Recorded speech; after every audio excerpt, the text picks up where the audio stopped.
Hi నమస్తే. కార్మిక కర్షక భారతి మీ వీరమే రవీంద్రరావు. ఇప్పుడు తెలంగాణ ప్రాంతంలో రైతులు ఎదుర్కొంటున్నటువంటి సమస్యను మీ ముందు తీసుకొస్తున్న ఈ మంచి వీడియోని చూసి లైక్ చేసి షేర్ చేయగలని మీ వీరమే రవీంద్రరావు. అయితే ఇప్పుడు ఏదేమైనా ఈ తెలంగాణ ప్రాంతంలో గత అనేక సంవత్సరాలుగా లేనటువంటి పరిస్థితి ఇవాళ రైతులు ఎదుర్కొంటున్నారు. ఇవాళ రైతులు వర్షాకాలం పంట వచ్చేసింది.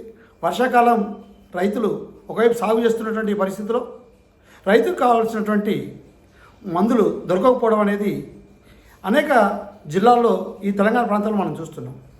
ఇవాళ రైతు ప్రభుత్వం అని చెప్పుకునేటువంటి యొక్క రేవంత్ రెడ్డి ప్రభుత్వం ఈ యొక్క రైతులకు మేము మేలు చేస్తున్నామని, రైతులకు రుణమాఫీ చేశామని, రైతులకు బోనస్ ఇచ్చామని, అనేక వాగ్దానాలు చెయ్యని కూడా మేము అమలు చేశామని చెప్పేటువంటి యొక్క రేవంత్ రెడ్డి ప్రభుత్వం కింది స్థాయికి వచ్చేప్పటికీ రైతులు ఎదుర్కొంటున్నటువంటి సమస్యల్ని ఎవరు కూడా పట్టించుకున్నటువంటి వాళ్ళు లేరని ఇటు ప్రతిపక్షాల వాళ్ళు కూడా మన ముందు విషయం చెప్పడం, అదే కాదు రైతుల్లో కూడా ఆ వ్యతిరేకత భావం వచ్చేసింది.